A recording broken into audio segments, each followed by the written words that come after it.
बिस्मिल्लाहिर्रहमानिर्रहीम। अस्सलाम वालेकुम। आज आपके साथ गजरेला बनाने की बहुत ही आसान रेसिपी शेयर करूंगी। अगर आप पहली बार बनाने जा रहे हैं तो बहुत ही आसानी के साथ आप इसे तैयार कर सकते हैं। बिल्कुल सही नाप तोल के साथ इसकी एक एक क्वांटिटी आपके साथ शेयर करूंगी ताकि आपको खीर बनाते हुए बिल्कुल भी परेशानी ना हो। तो रेसिपी को स्टार्ट करते हैं, लेकिन उससे पहले मेरी गुजारिश है कि अगर मेरे चैनल पर नए हैं तो काइंडली मेरे चैनल को सब्सक्राइब कर दें। तो स्टार्ट करते हैं। यहाँ पर मैंने 1 पाव गाजरें ली हैं। इनको मैंने अच्छी तरह से छील लिया था, वॉश कर लिया था और अब इसको हम कद्दूकश कर लेंगे। इसके बाद यहाँ पर मैं आपको दूध की क्वांटिटी बता देती हूँ। दूध यहाँ पर मैंने 5 किलो लिया है, इसको बॉईल होने के लिए रख देंगे। अब 5 किलो बॉईल दूध में हमने क्या चीज़ कितनी ऐड करनी है वो मैं आपको बता देती हूँ। 5 किलो दूध में हमने 1 पाव टोटा चावल, जो कि मैंने घंटे से भिगो के रखे हुए थे, बहुत ही नरम हो चुके हैं और अब हम इसको हाथों की मदद से मैश कर लेंगे। इसको आपने जूसर में बिल्कुल भी पेस्ट नहीं बनाना, खीर का टेस्ट बिल्कुल ख़त्म हो जाता है। इसको हाथों की मदद से आप चूरा कर लें। आप देखें कि कितनी आसानी के साथ चावल टूट रहे हैं और इसी तरह की रेसिपी से खीर गजरेला बहुत टेस्टी और मज़ेदार बनता है। इसको अच्छी तरह से आपने मैश कर लेना है ताकि ये दानेदार बन जाए, बिल्कुल इसको पेस्ट नहीं बनाना।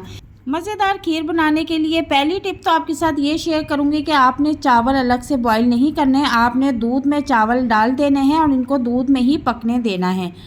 दूध में चावल पकने से गजरेला बहुत ही टेस्टी और मज़ेदार बनता है। और यहाँ पर अब देखें, मैंने चावल दूध में डाल दिए हैं और इसको अब हम पकने के लिए छोड़ देंगे। चूल्हे का फ्लेम मैंने यहाँ पर फुल कर दिया है ताकि इसको बॉईल आना शुरू हो जाए और ये पकना शुरू हो जाए। गाजर अभी हम इसमें ऐड नहीं करेंगे, चावल जब फूल जाएंगे तो फिर हमने गाजर ऐड करनी है। यहाँ पर आप देख सकते हैं कि चावल जो हमने इसमें ऐड किए थे वो अच्छी तरह से फूल चुके हैं। तो अब मैं इसमें गाजरें जो कद्दूकश करके मैंने रखी हुई थी वो भी इसमें ऐड कर देंगे। ये भी अब चावलों के साथ दूध में पकना शुरू हो जाएंगी।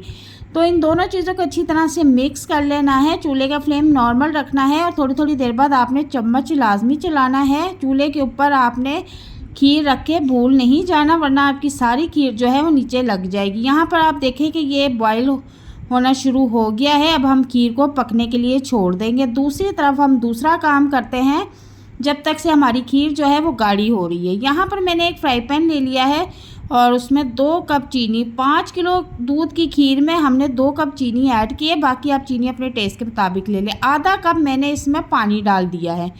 आधा कप पानी डालने के बाद अब हमने चीनी को मेल्ट करना है। मेल्ट करने के बाद इसको हमने इतनी देर तक पकाना है कि चीनी का कलर जो है वो गोल्डन हो जाए।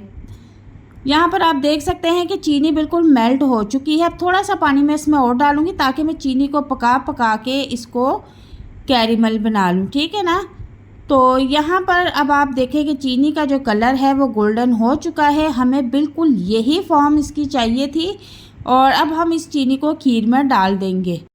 अब चम्मच की मदद से इसको अच्छी तरह खीर में मिक्स कर लें और अब खीर को हम मज़ीद पका लेंगे गाढ़ा होने तक।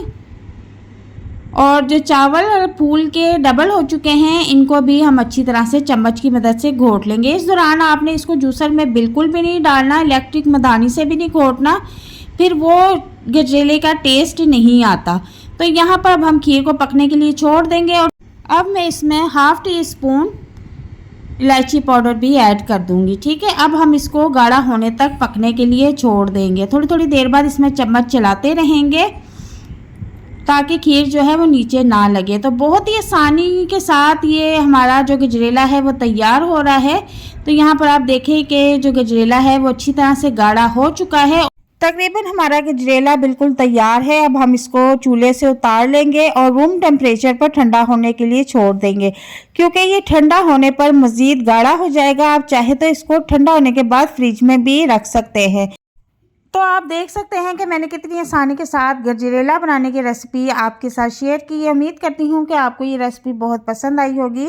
इंशाल्लाह ताला मिलते हैं नेक्स्ट वीडियो में और दुआओं में याद रखिएगा। अल्लाह हाफिज़।